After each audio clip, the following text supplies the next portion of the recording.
So I'm going to gavel the meeting to order on the May 14th edition of the Grafton Sustainability Commission meeting. Before we begin, I need to take attendance here. So when I call your name, please indicate verbally that you are here. Angelina Correa. Here. Colleen Roy. Here. Laura Didio. Here. Amy Marr. Here. Mark Haddad. Here. Barry Smith. I'm here. Okay. Martin John, not here. And I know Lindsay Fox is not able to be here today. So also Pamela Hill has indicated that she won't be here today. I have to open the meeting with this announcement. This meeting of the Grafton Sustainability Commission is being conducted remotely in accordance with Governor Baker's March 12th, 2020 order. In order to mitigate the spread of the COVID-19 virus, we have been advised and directed by the Commonwealth to suspend public gatherings. As such, the governor's order suspends the requirement of open meeting law to have meetings in a publicly accessible physical location. Further, all members of public bodies are allowed and encouraged to participate remotely. The order, which you can find posted at the town's website at www.grafton-ma.gov, allows public bodies to meet entirely remotely so long as reasonable public access is afforded, so that the public can follow along with the deliberations of the meeting. Ensuring public access does not ensure public participation unless that participation is required by law. For this meeting of the GSC, we are using Zoom as posted, which shows how the public can join. Please note the meeting is being recorded and attendees may be participating via video conference. Accordingly, please be aware that others may be able to see you, and take care not to accidentally screen share your computer. Anything broadcast may be captured. The public is encouraged to follow the meeting according to the posted agenda. All right, so the first item on our agenda is review of the draft benchmarking report. So I uploaded the latest draft of the benchmarking report to the Google Drive. I also emailed it around. It's largely similar to the last one. And I'm sorry, I should have put page numbers in here. I think I meant to do that before I sent it out. But if you go to section, second to last page, where the city/town expenditures are, I don't know why it says city there. I'm going to get rid of that. We went through and I completed the portions relating to culture and recreation, executive salaries. I also completed the portion on capital assets and debts, and then got into the entire school benchmarking report and broke that out into 6 distinct categories. Investment in schools, school demographics, teacher salaries, special education, and school characteristics. What I found when I went through is, by and large, a lot of the data that we had, we collected all the data that we were interested in collecting, I think is what I'm trying to say. The only thing that I was looking for was the per capita spend for the investment in schools. But otherwise, I thought we had done pretty well. The only other thing that I think I might be looking for eventually, and it doesn't have to be in the benchmarking report, but we really should address it when we get to municipal cost structure, is a comparison about healthcare spend as a percentage of budget and where we are with everybody in comparable communities and how much we spend on healthcare. So, and that's because healthcare is just such an enormous cost driver year in and year out. I would be really curious to know what the per capita spend for healthcare is as a benefit in Grafton, and what the percentage of the budget that it consumes relative to other communities. But that information, number one, is really hard to get. And number two, I don't think it's necessary to hold up this entire report for that bit of information. But it's not something that we can ignore once we get to the municipal cost driver portion of it. So that said, as I was completing this and I was going through the data, I kind of felt like we had collected a lot that didn't make it into this report. So we should go through this real quick and then talk about, number one, talk about the conclusions that we make here, to the extent we make any conclusions. And by conclusions, for those of you watching, I really mean, are we asking the right questions based on the data that we've been presented with? What questions do the data points raise that we need to address going forward in the rest of the report? So that's number one. And number two, are there data points that we collected that we feel should be in here that I might have overlooked in the report? So because it's fresh in my mind, because I just finished writing this, do you mind if we just go through the school part first? That sound good? All right, so let me pull up, and bear with me here because I completely new to this. Hold on one second. Let's see, screen share.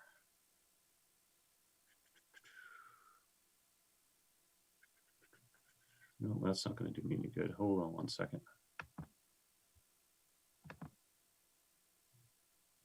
Oh, I don't actually have it up on my computer. What an idiot.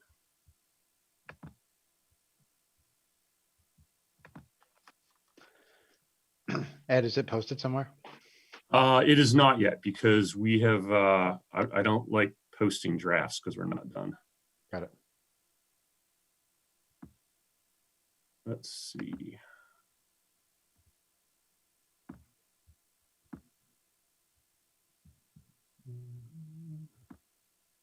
I knew I forgot to do something before I started doing this. It's like, what could I be missing? Go away, Microsoft 365, enable editing. Okay. So let me come back to you guys here. Now I can share screen. That's what I'm looking for. Share. Okay. So can you guys see the benchmarking report? Okay, good. Yep, got it up. Thanks, man. Okay, school benchmarking, investment in schools. Grafton allocates 56.09% of its total town budget to the school system. This is slightly higher than average for the comparable communities. Yet Grafton's per pupil expenditures are significantly lower than our comparable communities, with us spending $12,328 per pupil compared to the comparable community average of $16,483. And at that point, when I was going through that, I became interested in where we were on the per capita spend, and we didn't have that data point on the chart. So I think before we complete this portion or this benchmarking report, we really should have that.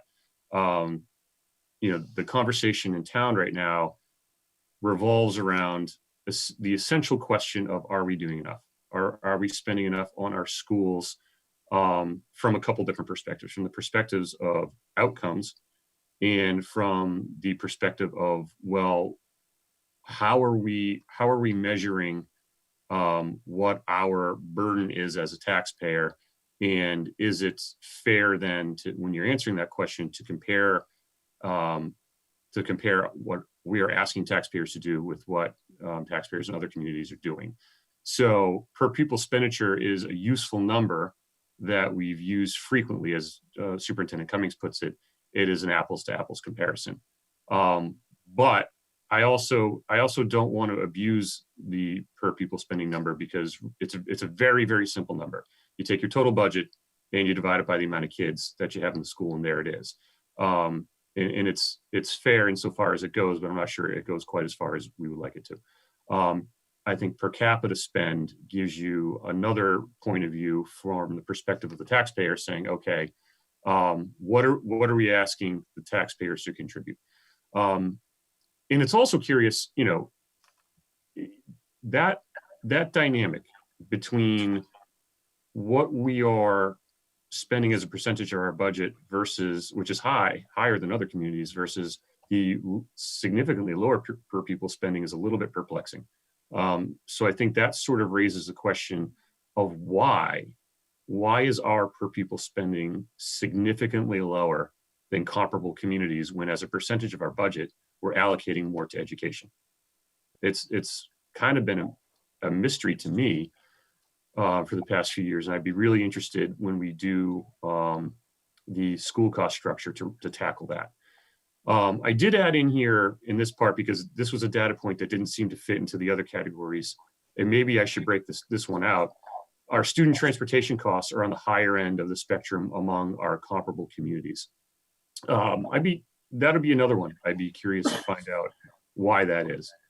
And then I end up with the benchmarking data raises the question of why, if the overall percentage of budget funds spent on schools is higher than our comparable communities, how are per pupil, oh, that's a poorly written sentence, how our per pupil spending is low, and what the program dynamics that drive this, what are the program dynamics that drive this inconsistency? So I need to work on that sentence.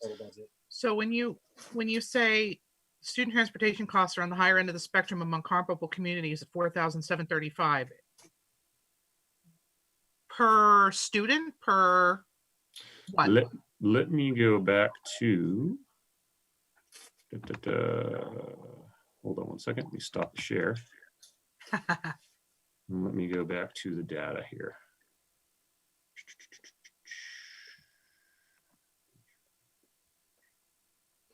Give me one second. Still trying to figure my way around this.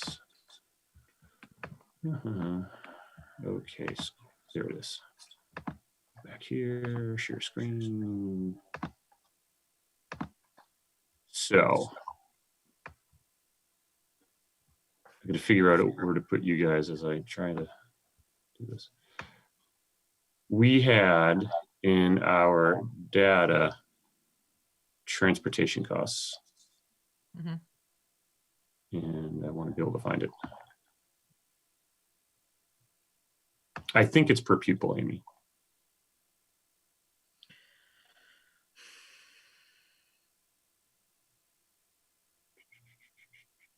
Demographics. Investment, total spend, school characteristics. There it is, out of district transportation. So out of district transportation, yeah, that's transportation per student. So we're at 4735, Holliston is 5184. They were one of the only ones that was higher than this. Shrewsbury says it's 915, and that's probably because they have so many kids. Millbury is 2451, Bellingham is 2639, Sutton 3396, Westboro's is large. They're at 8516, but Ashland is 3083. So we're So I on think the I can answer the question. I think I know the answer to this question, okay. if you want to hear it. Yeah. So if you think back to when we were talking about later start times, one of the biggest issues that we had was the busing tiers, right? Yeah. So we have 4 different start times in Grafton. Other districts only have 2 or 3. We have 4. Okay. So that means we're having to pay for additional miles to run the same routes multiple times. So high school, middle school is one route. North Street School is one route. Millbury Street School is one set. And then North and South Grafton are at the same time. So that might explain why it's higher. I know Millbury has 2 start times. They have their high school, middle school, and they have all their elementary schools start at the same time. We don't, Okay. we can't do that here. If we were Okay. to move to a 3-tiered busing system, which is what we were talking about doing and able to get later start times, it was going to be, I want to say it was like 250,000 per bus.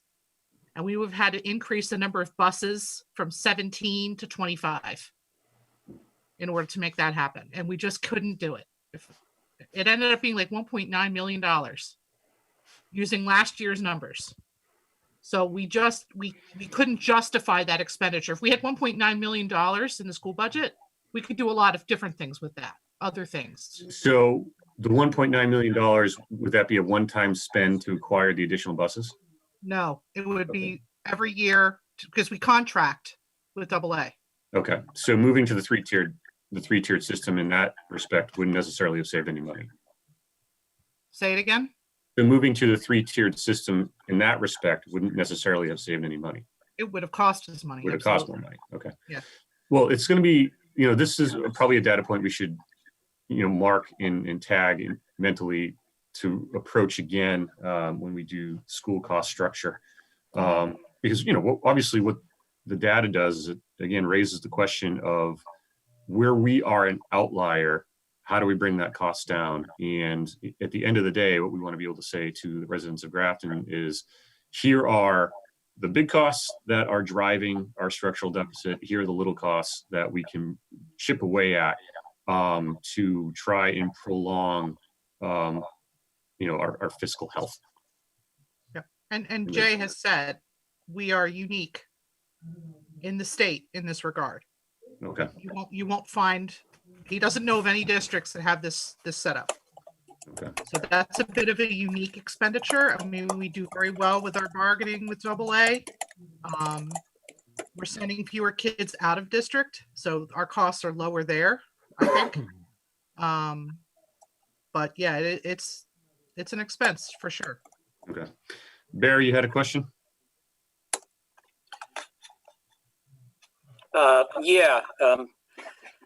When we're trying to compare apples to apples, do all of the towns in our list have the municipal side of the budget carry benefits, health insurance now and OPEB?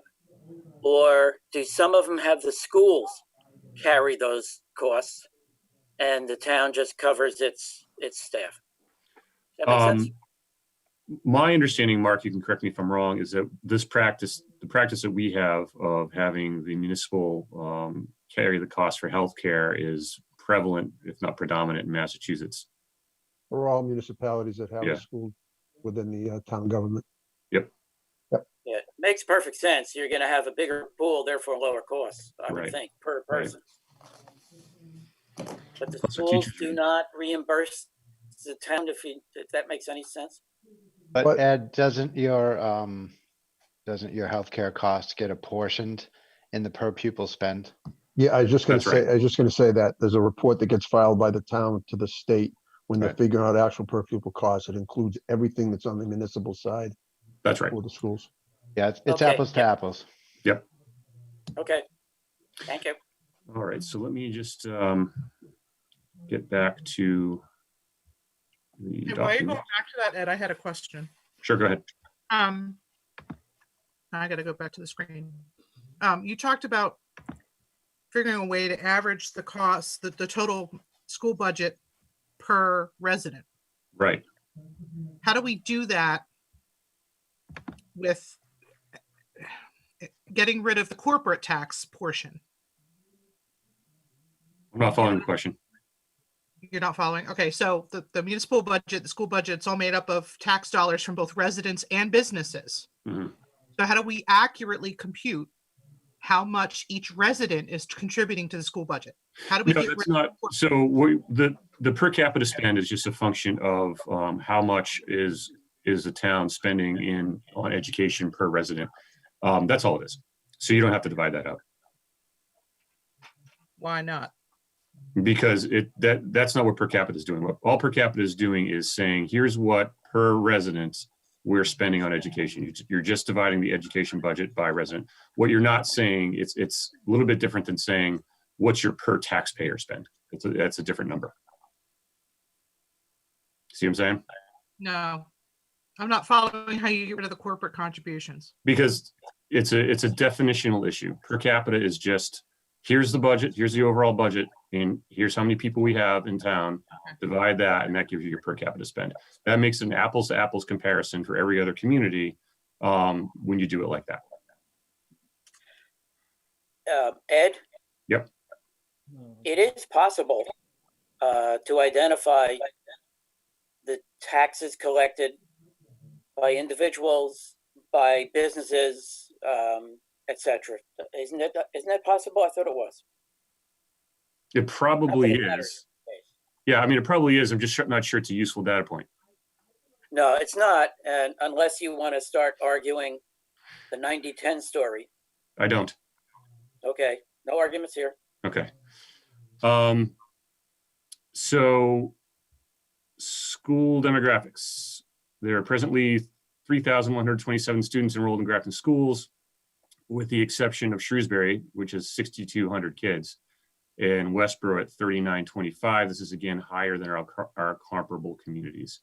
The percentage of Grafton students who are economically disadvantaged at 11.8 is consistent with other comparable communities and lower than outliers of Millbury at 26.4 and Bellingham at 19%, but still higher than Westboro at 8.2 and Holliston at 6.7. The percentage of students who are English learners is very low at 1.5% compared to other communities. What I also want to do, and I think I forgot to mention this, and this is an important point. Each of these bullet points that I've identified here should have later on a chart. I want to have a graph breaking out what Grafton residents are seeing here so that they can see the data as well.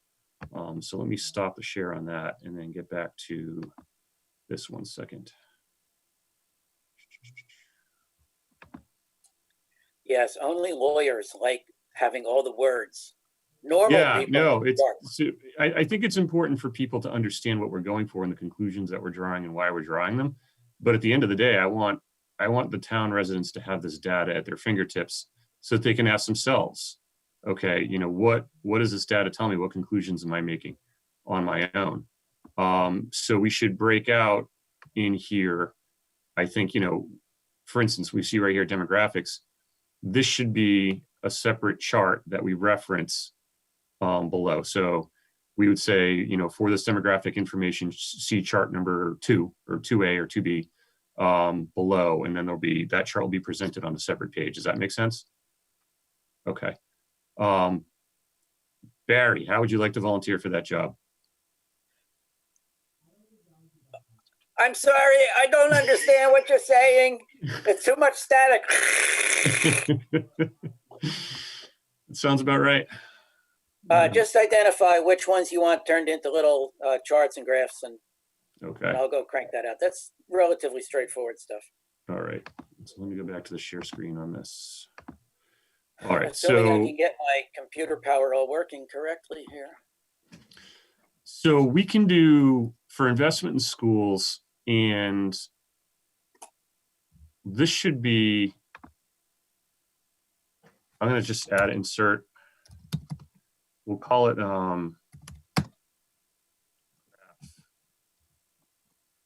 2A. So we'll do the municipal side graphs will be graphs 1A through whatever, and then the school benchmarking will do graphs 2A through whatever it is.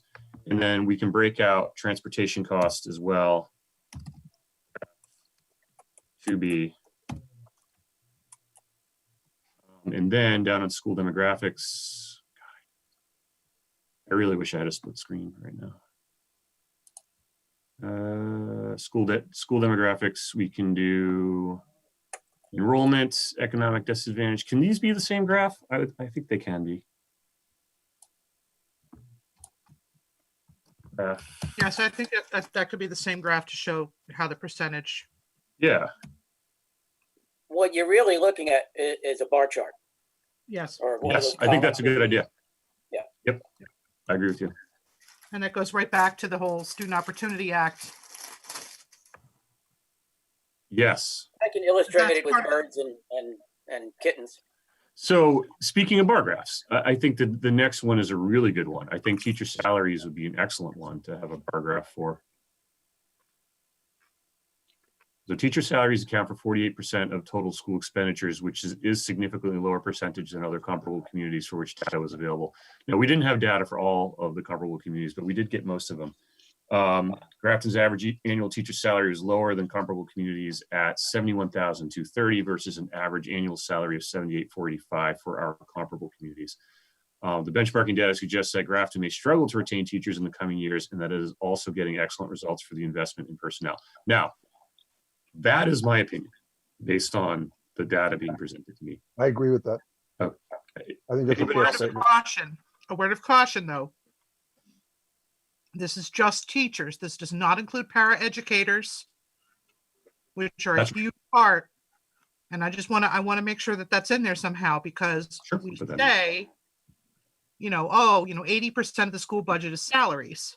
Yeah. Now we're saying 48% is teachers. Well, what's the rest of it? It must be administration that we can cut.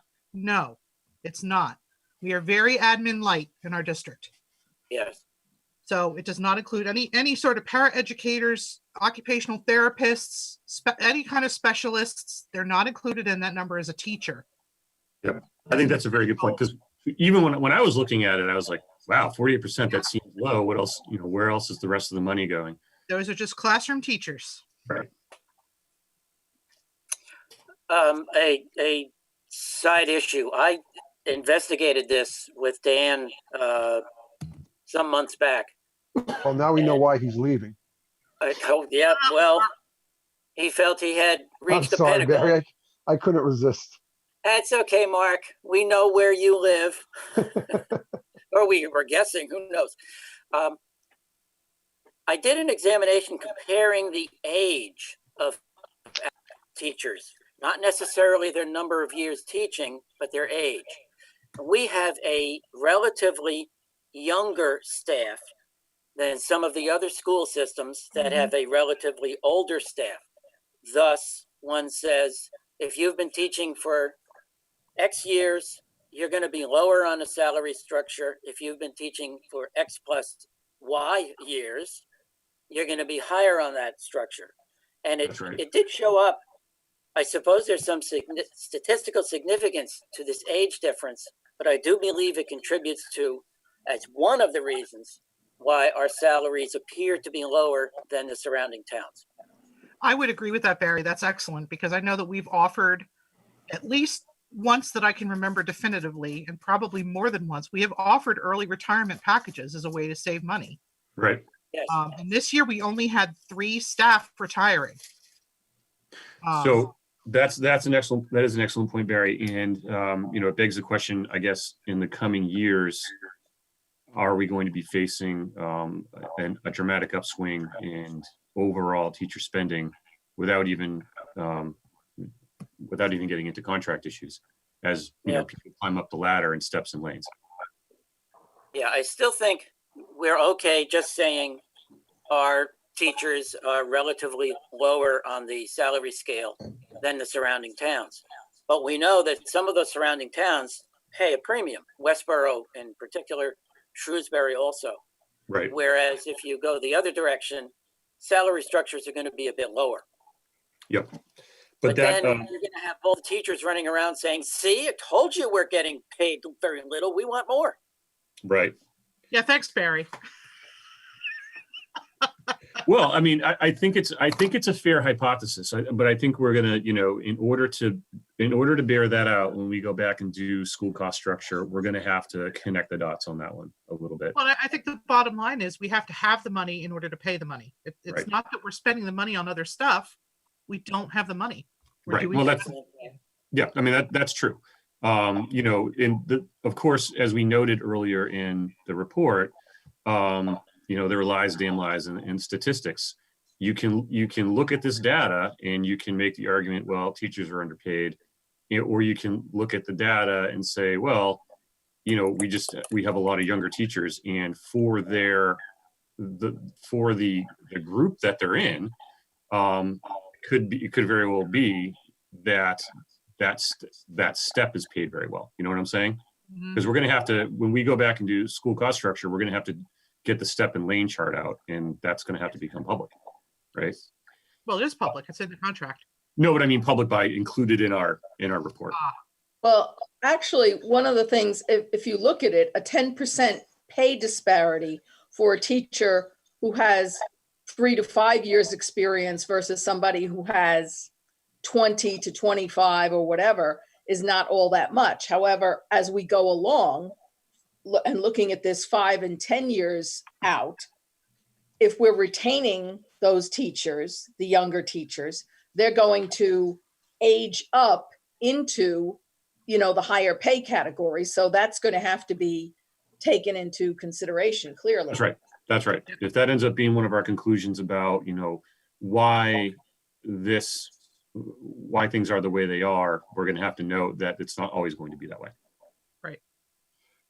Okay, the fifth one, special education. Grafton is almost precisely the same percentage of students enrolled in special education program in one form or another as our comparable communities.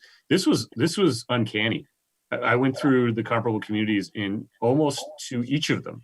It was either 4.6% of students or 4.7%. The only one that was an outlier was Bellingham at 5.7, but all of them were either 4.6 or 4.7%. Grafton Public Schools allots 37% of the total budget to special education. That is a crappy sentence. Which above the communities for which we had available data, who spent closer to a quarter. Okay, which is above. Okay. So Higher than. yeah, thank you.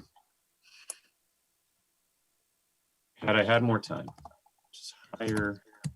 37% of the school budget goes to special ed. That's what the data says. Holy cow! I don't know about that. Yeah, let's go to the. Might be split plus out of district. You have to separate them. Let's go to So the school budget is about 36 million, so we're spending 12 million on special ed. Hold on. Oh, that's so much better. Okay. Special education. Huh? 13. Yeah, there it is. Holy cats and jammers. Yeah. Okay, but click on the Amy, you're breaking up. little comment thing there. Click on the what? You see the I can't hear you. Yeah, see, Ed, it says that 7 of the students are in that program, not 4. I think that 4.6. There's a little triangle. Yeah, there's something wrong with the audio. Yeah. Can you guys hear me okay? I hear you. I can hear you. Amy, I fine. can't hear. It was Amy- Amy that was breaking up and also a little bit with Angelina. Damn it, Angelina. So, listen, I think it was just Amy talking over Angelina. Angelina sounded fine to me. Oh, okay. Okay, so let's highlight that data point then. yeah, the percentage in the in special ed is the 17% in that report, not 4.6. I think that number came from one of the state reports that like everybody ends up being the same, Okay. and it's not right. All right, let's recheck that number then. I mean, the other thing too is we don't have percentages for Holliston. Bellingham can't be 0%. Right. Yeah. No, so- I know. Yeah. That seems like a very high number. That was the one where like it was the same. It was right around 5% for everyone. And we were like, what the heck is going on? Because we know only 5%. I think we lost Amy. Sense. Oops. Oh no! Okay, she'll be back. But 17% for special ed sounds like a high number. You're basically saying 2 out of 10 students are almost in special ed. Yeah, I don't think that can't be right. So here's what I'm going to do. No, I think it depends on what you define, like Right. who are getting some kind of service. What 17% doesn't sound high to me. Yeah, that's true. So it No, could be. but I'm talking about the full boatload of special ed services. Just as an aside and an observation, one thing that concerns me, and there's nothing we can do about it at this point, is that it's so much weighted to special ed, but nothing for the gifted students. Yeah, we just don't have any money.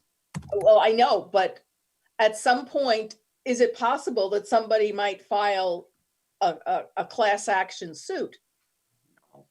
I mean, that's a hypothetical, and I know that we're here to deal with the realities, but just as an objective observer who doesn't have, any kids in the school district, that one sticks out to me. No. Funny side note, though, I did have someone call me today looking for legal services because they wanted to sue their school district because they didn't like the interface on the online learning. And I'm not making light of that. I think that particular call was not going anywhere, but it is it is a question right now of fairness for lower income students who don't have access to internet. Are we providing a fair and adequate education for their kids? Anyway, so let's revisit that number, because I think that's a really important one, because again, along with healthcare, special education historically has been a cost driver for the school budget. And I don't think that without that number, I don't think we can make any conclusions about what the questions are going forward. I mean, I've got, as such, the special choices around special education, the different ways of implementing it need to be better understood to clarify what lies behind these numbers. I think that's still true. You know, I think that when we were talking to Jay at the TRICOM meeting about what his ask was going to be for the next 5 years, and he came in saying, well, you know, we can get away with 3.5% increases every year. I was really surprised about that. And one of the things that he pointed to for a reduction in the growth number for historically from 5.25% down to that 3 area, was he said they were able to create some efficiencies in the special education area. So I'd be curious to talk to him about that and break that down a little bit more. School characteristics. Grafton has a comparable high school student teacher ratio, 13.5 to our comp communities. Grafton's high school graduation rate is higher among the comp communities. This should be a chart. See chart 2E. Grafton, however, our MCAS is actually not that amazing.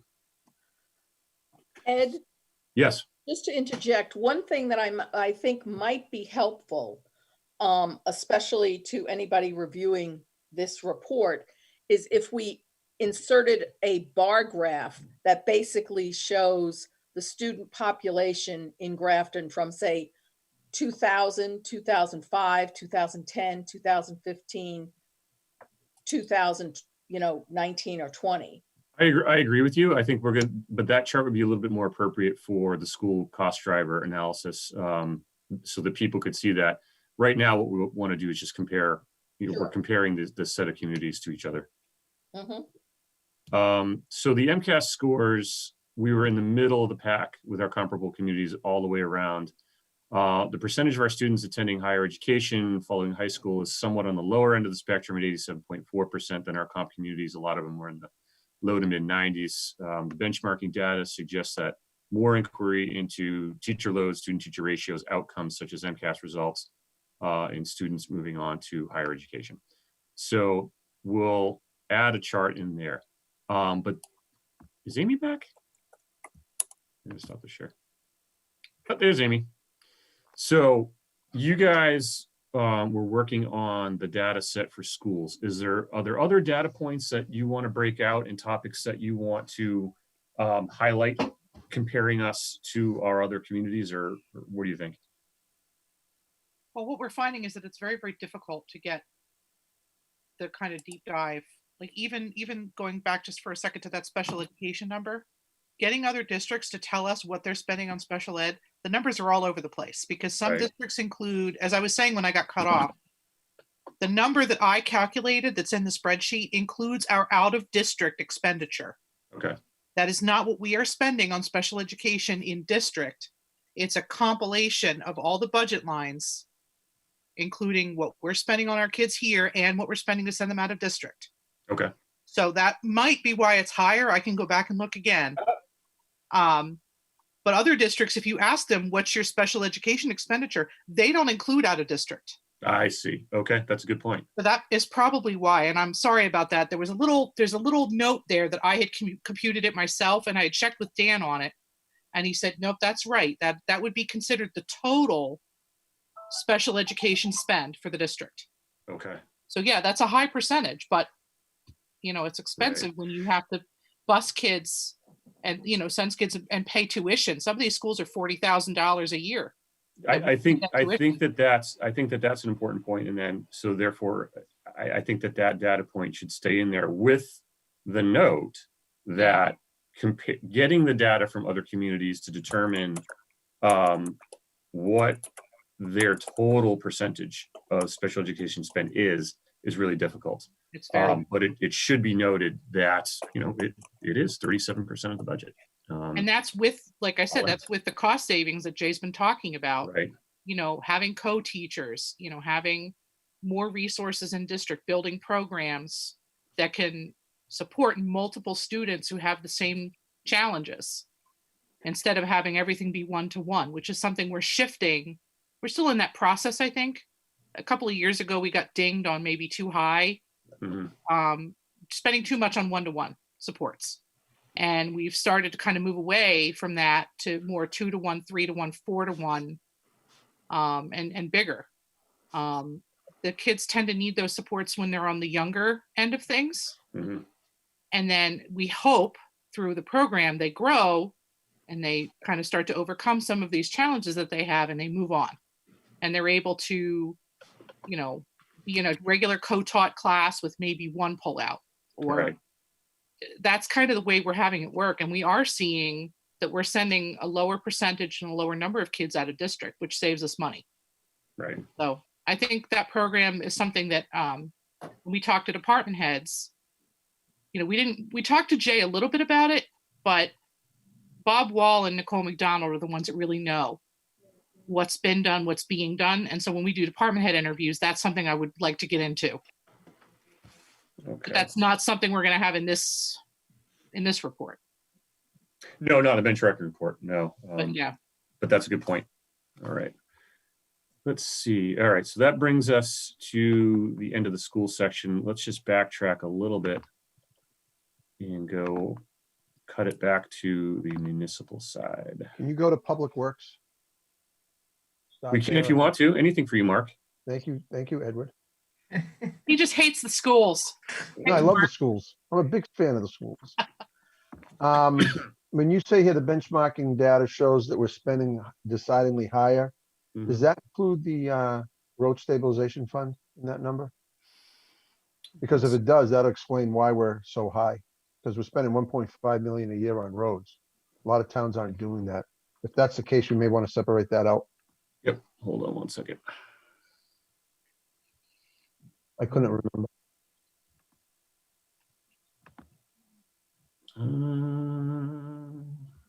Here we go.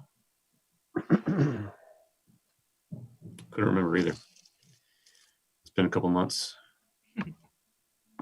Let's see. No, that's not the one.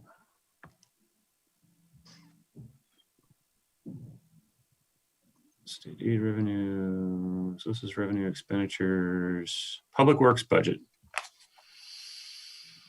No, that doesn't look like it includes. No, it doesn't, because that would be right. Yep, all right. I just wanted to be sure. Yeah. And then when you talk about executive municipal salaries,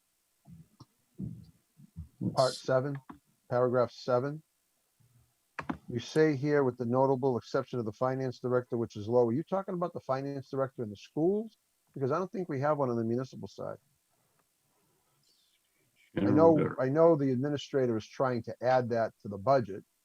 It was in one of his override scenarios that he gave us months ago. But I don't think we have a finance director now, but the schools do, right? Yeah, that's Dan Gale. Yeah. Oh. And I agree, that salary is decidedly low, but That was Dan Gale. Was Dan Gale? It's Bye, still Dan Gale. Dan Gale. Hush your mouth. I'm just I just deleted that sentence. And Okay. That didn't make any sense. It's Dan Gale till June Now, 30th. Anita. I just wanted to show you, Ed, that I read the report. That's That all. was a very good catch, Mark. Thank you. A+. Angelina, have you read it yet? She's doing it now. I am. All right. Let me scroll up a little bit. Let me circle back to executive salaries. All right. Total expenditures, Grafton's total municipal spending per capita on non-school areas from the general fund was lower than average for the benchmarking group. So let's do a chart here. Mhm. Chart 1A. Benchmarking data suggests that further investigation of the lower municipal spending is in order. Perhaps Grafton is being efficient, taking advantage of economies of scale. Perhaps Grafton is simply underinvesting on the municipal side. Benchmarking data also raises the question relative to the allocation of resources to various departments, including schools and recreation. So, The data says what the data says. Hmm. Draw the conclusions you want to draw. Does That- anybody else? Are you gonna have a pie chart there? Yeah, we should do that. Let me write that. I love a good pie chart. Me too. I just love pie. Pie charts and bar graphs would be good too for this one. I love that I got a snort out of Angie. We're so professional on this board. Pie. Aye.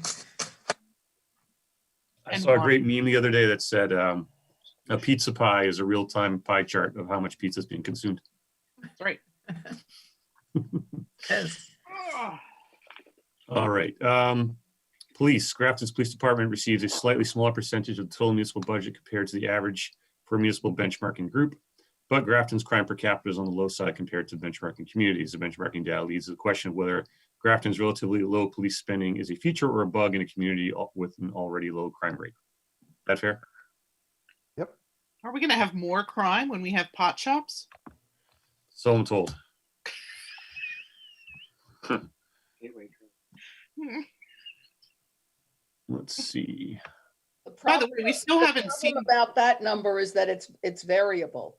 You can get a spike in crime at any time. Hopefully Oh, that yeah. doesn't happen, but Yeah, you could. I mean, well, and that does tend to happen for us. You get one or two calls. Usually we're talking about domestic incidences, but luckily for Grafton, those are relatively few and far between. Fire. The benchmarking data shows Grafton's cost per capita for its fire department is significantly lower than the average. I mean, no surprises there. Obviously, we're going to want to reach out to Pete Carlson and Ray Mead on their committee. No need to reinvent the wheel for the work that they're already doing, but we are going to want to talk to them. Has capital been factored into that fire number? That was one of my questions when looking at that. No, I think that's strictly personnel. Okay.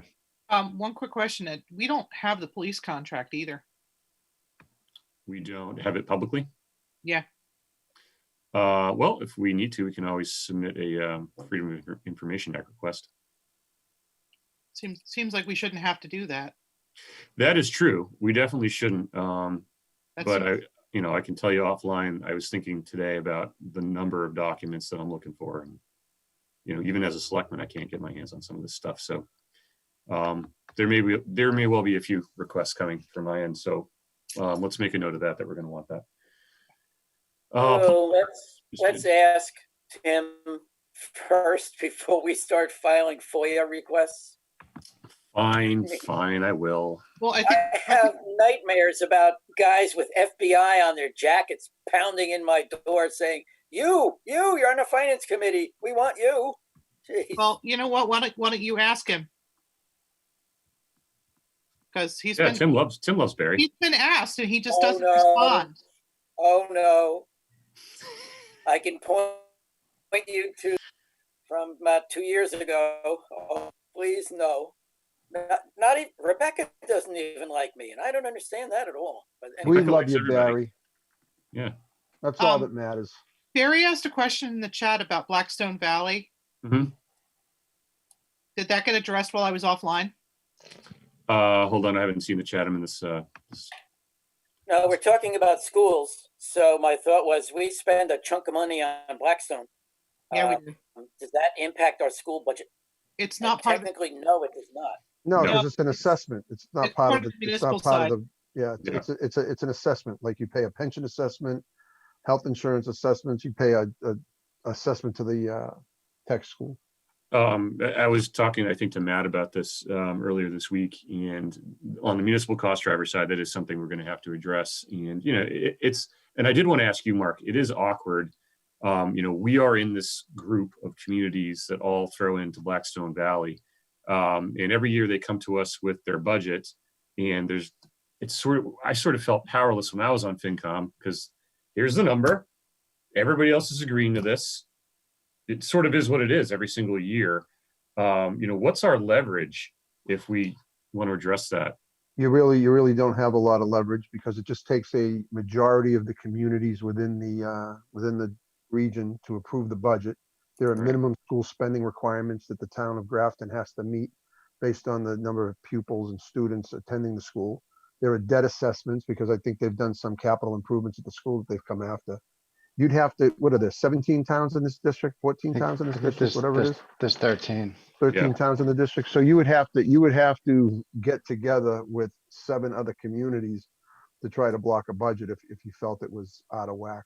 So we're Seems to me we're it's gonna pretty do, good. we're gonna do that, Ed, just, I talked to the FinCom chair from Millbury. And we're just gonna kind of split up and start contacting chairs of other towns and to just see, it doesn't seem fundamentally fair that everybody else in every school district in Massachusetts is having to consider cuts to their budgets. And yet, because we have this awkward funding structure for BVT, that we can't have some mechanism to just ask them what the possibility is of, taking a modest cut. It wouldn't help Grafton a lot because ultimately our BVT budget isn't massive. But I don't see why we wouldn't at least have that conversation and explore the opportunity. Yeah, I think that what we're going to find is as we go through both the school and the municipal side cost drivers is there are very few opportunities to shoot one single silver bullet and kill this thing. It's going to be a series of small things and then value judgments, right? Like, a fair portion of the community really values the service that Blackstone Valley Tech provides. And I think there would be a visceral reaction were we to suggest, okay, well, maybe we can get out of this. I don't think people would go for that, but it could very well be that we end up suggesting a more coordinated approach with the other communities. 6 or 7 other communities in this group might lead to a little bit more, or just a little more communication might lead to a little bit fairer outcome on that cost driver. You know what I mean? Absolutely. Okay, so let me sort of get back to this. Share. So then back to general government. Benchmarking data indicates that Grafton appears to be in the middle of the pack for back office general government. Here, add another chart 1, I think. While neighboring Shrewsbury spends 1.5 times as much on their general government, Grafton appears favorably to DOR benchmark communities, calling into question the recent assumptions that Grafton ignores its municipal center. Grafton dedicates 37% of its municipal budget to general government. The benchmarking data also calls into question whether the percent of budget dedicated to the school side versus municipal side is a useful measure of the propriety of either budget. See what I'm trying to say there? So when it comes to spending on department heads, assessor's office, accountant's office, planning, we're actually doing really well compared to our sister communities. So culture and recreation. This one is a big one. Culture and recreation and human services. The benchmarking data shows that Grafton spends significantly more in culture and recreation, 30% more than the average for the core benchmarking communities. That was striking. Grafton is also allocating a larger percentage of its municipal budget to culture compared to the communities in the benchmarking group. Chart. Bar graph. Should we Ed, break out? I think this culture and recreation needs some explanation. When we say culture, we don't have a place where people, well, we do. Just what's implied by the services provided under culture and under recreation, we certainly have an idea of what that is, but our recreation also pretty much covers most of its costs. It's almost it almost generates a profit. Barry, you took the words out of my mouth on this particular section. It seems to me you want to break out what the areas are. Obviously, it's a library and it's obviously library in your recreation department, but the recreation is one big revolving fund and really doesn't impact the tax rate that much. So you may want to break it out and talk about what makes this up and why we're spending so much money. Because if we're spending a lot of money on recreation because it's self-sufficient, then that's great. Library, obviously, our budget's going to go up when the new library opens, I would imagine, right? Yep, that makes sense. Yeah, I was thinking the same thing as well. And are the beaches, like Silver Lake, that included in this? That would is be in the included in this. recreation piece. Right. Yeah, so There that, is that there should, is a revolving fund that the money from the beach comes into. That one's not a break even, but that should be taken into account when we talk about the spend. But the ultimate conclusion is that more research needs to be done to understand the choices various communities are making about these types of investments in their communities and the efficiency in which they deliver services. I think the other question it begs is to what extent do these services cover their own costs? I don't think we're going to say that they're profit centers, but no, but the beaches could potentially be used to drive some revenue. One of the complaints that I heard over the past couple of years is that you had a lot of non-Grafton residents coming in to use the beaches and facilities. Yeah, and they do pay a higher rate than the residents, but the problem here is that we don't have a big enough beach I know, yeah, to but expand it.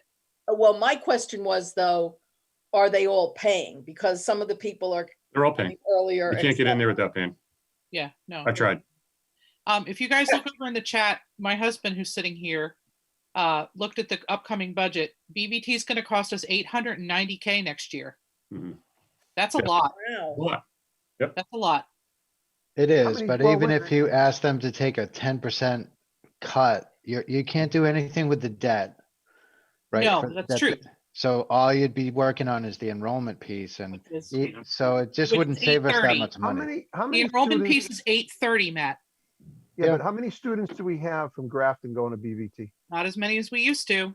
Yeah, but what's the number for the I don't have that 890,000? I'm looking. Greg's looking it up. Thank you, Greg. He's my data monkey. But so the thing to understand is that BVT has been turning away more and more Grafton kids. And they actually said to the selectmen 2 years ago, well, you guys have a nice new high school. Your students don't need to come to BVT. Excuse me. It's not about, Greg says 60 kids. So 830 for 60 students. We are second lowest. Well, let me give you an Second idea. lowest. Yeah, but that's actually not bad when you think about it. Up in Groton, we have 33 kids going to Neshoba Tech, and our assessment's 700,000. So it just depends on what the cost of the school is for There's only for the upper. 60 kids? 60 from kids is a Grafton. lot. Yep. I think 60 kids is a large number. Okay. 60 See, is, I don't. I feel 60 like, is relatively low for Grafton historically. yeah. That's 1.8% of our students. Math. Very good. Look at that. I'm just Good saying, I damn don't deal. think that budget is way out of whack What if you for divide it? 60 kids. What did you say you had? 30, We have 33? and there was- 33 students going to Neshoba Valley Tech, Regional Tech, and it's, our assessment last year was $728,000. Between how many towns? 8.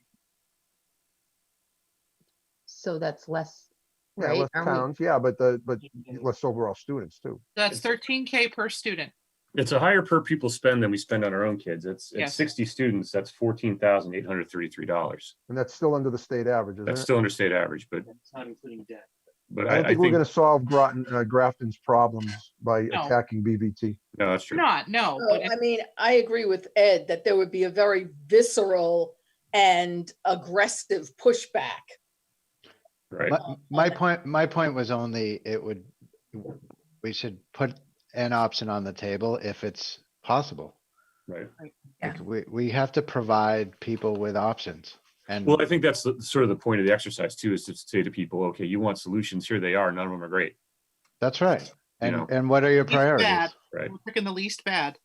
Right. That's right. And a lot of those kids are good students who go to BVT because they feel like they need a different kind of education. But Grafton High is a different kind of education than it was even 5 years ago. It's all hands-on, group work, project oriented.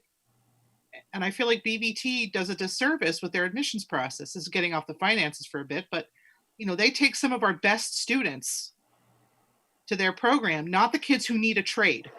Right. And then we get those kids graduating out of BVT, they've gone and done plumbing and, welding, and they're not going to practice those trades. They go to college.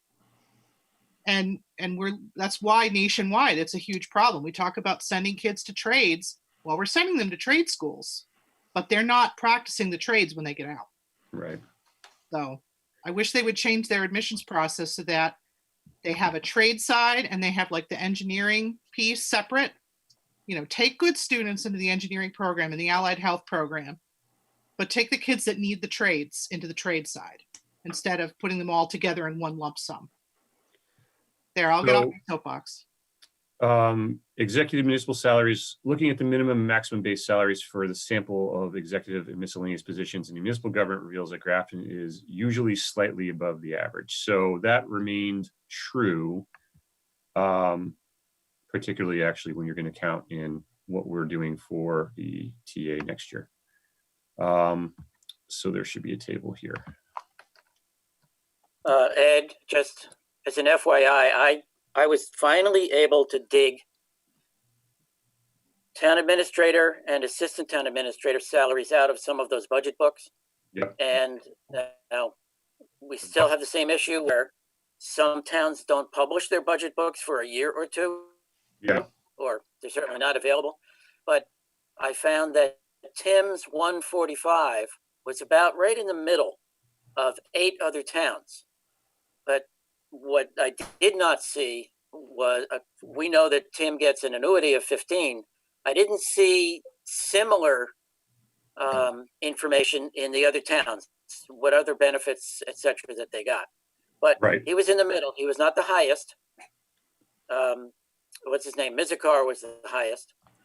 And he was not the lowest. It also does not take into account that this is his 3rd town with 10 years here, which is fairly significant.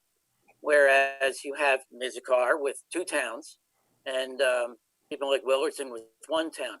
And X number of years of experience, you start to get more proficient at what you're doing. But that's where that stood. So I think that's a good point. And on that, when we're doing this and we break these out into tables, probably what we should do is below the tables, to the extent that we feel that there's a little bit more context that we want to add to the data that we're presenting, Yes. we can do that as well. You know what I mean? Have a paragraph or 2 of our own further analysis about what the context is of the data that we're presenting. Does that make sense? Certainly does. Okay. Then capital assets and debt. Benchmarking on capital assets and debt structure reveals that Grafton's debt service for capital projects is relatively moderate compared to the DOR benchmark communities. Grafton spends 5.7% of its budget on debt service. I should fix that, for capital assets such as buildings, machinery, equipment. That sentence is incomplete. I should have a little bit more. Let's insert an average percentage for communities. In pure dollar figures, Grafton's debt also appears average amongst its peers. The benchmarking data raises questions about the adequacy of Grafton's investment in capital assets and whether Grafton should be more aggressive in maintaining its capital assets. So, again, nobody likes to hear it, particularly now. But there is a question of whether or not, with borrowed money so cheap, are you leaving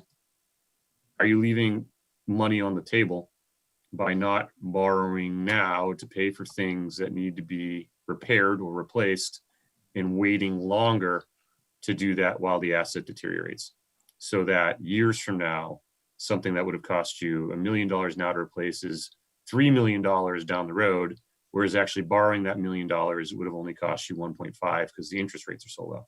You see what I'm saying? Yeah, didn't Tim?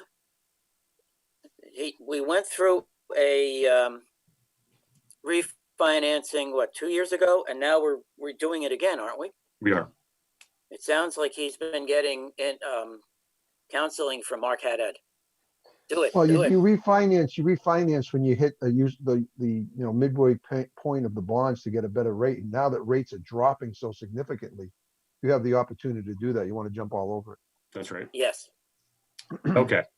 So that brings us through all of the updates and the charts that we want to do. So Ed, great job on this. It looks great. thank you. Appreciate it.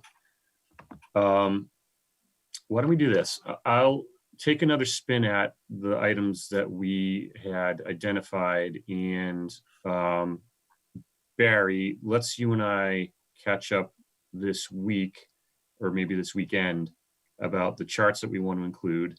Can we, Amy, on your school side, should we revisit the issue of the percentage of special education budget relative to other communities? Are you happy with that paragraph? I'm not thrilled about it, but let me show it to Dan Okay. and see if he comes up and says, wait. Okay. He may. I mean, he did send the questions out to other districts, and then COVID hit, and Right. Yeah. So I do want to apologize to everybody. I mean, we took we took a good 2 months off, and I needed it to get my bearings a little bit. I very much in the month of March was not thinking about this stuff. So my fault. But let's, over the course of the next week, if you guys want to review this, just mark down notes in the margins, send them to me. Let's have individual conversations about it. See if there's anything else, any other conclusions that you think are fair to make. Anything else that you want to add as a data point that should be broken out and discussed. And then let's try and wrap this thing up in the very near future. And maybe we can set a meeting out on this for 2 weeks via Zoom again. What's the plan? To release the benchmarking report first and then delve into the other things? That's right. Okay. Yeah. So Mark, that's a very nice segue into our next agenda item. It's as if I read your mind. You're really good at segues. Like one thing leads to another. Yes. Discuss next steps. Look at that. What we had talked about before pre-COVID, was interviewing, because we did the interview with the TA, and we wanted to do additional interviews with municipal side staff, the DPW, the accountant, the planner, the assessor's office especially, and go through our municipal cost driver analysis, I think, as well as communication and operations within the departments. And I know the school side was doing that too. These meetings, this Zoom is great for, it's great for things like this.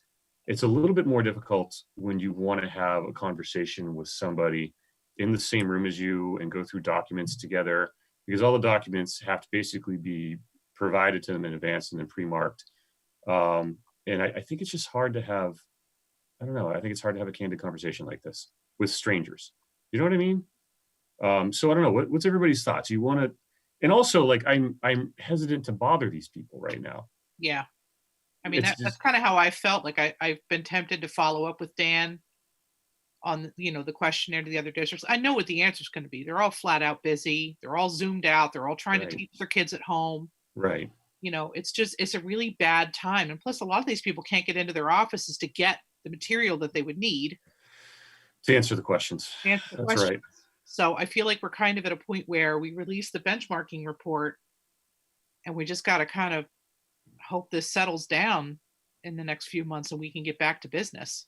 Well, there is, speaking as an investigative reporter who has no trouble in approaching people, there may be a happy medium here. I mean, with respect to what everybody's going through during the pandemic, we could send out some emails with a list of, maybe the top 3 to 4 questions, not overwhelming them, and give them the option of saying to us, okay, we know you're busy, but if you can spare us, 30 minutes for a phone conversation, fine. If you would prefer to do this via email, fine. And we understand that there will be some limitations if you can't access the data. So okay.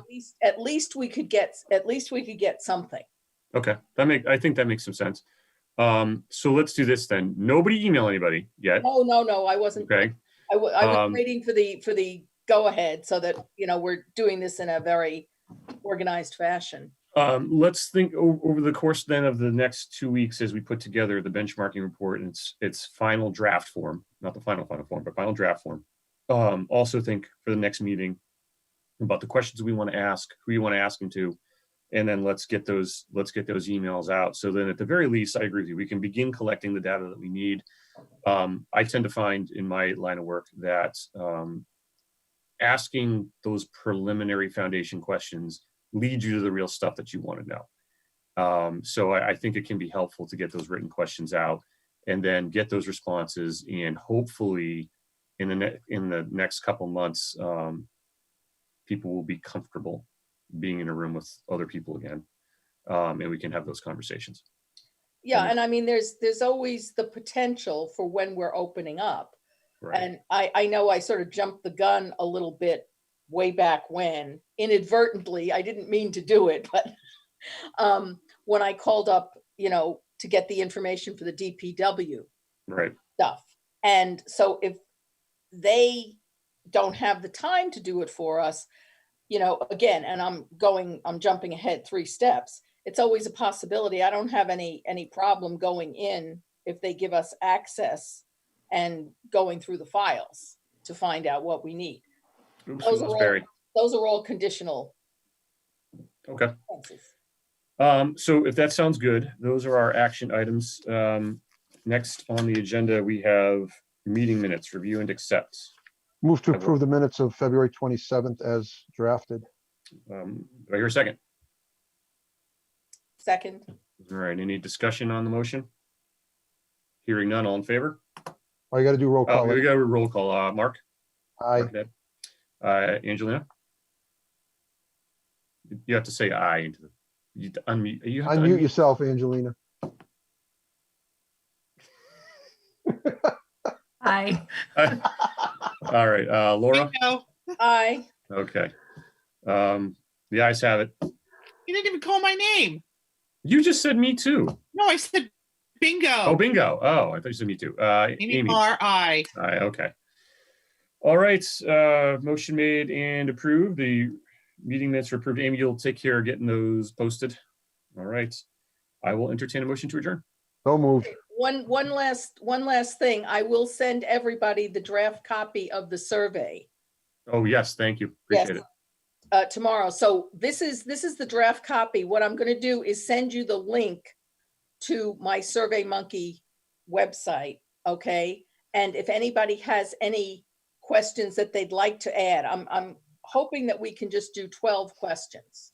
Okay. Okay. So if anybody has any questions that they think should be deleted or anything that they'd like to add, again, this is a draft, so please go ahead and do it, particularly, on the school side.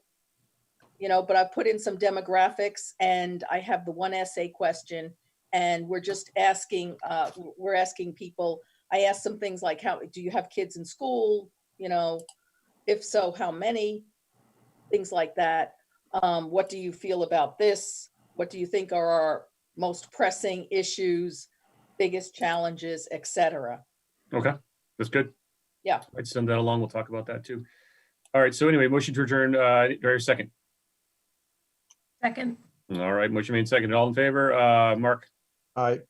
Angelina? Aye. Laura? Aye. Amy? I. Ed is aye. All right, we are out.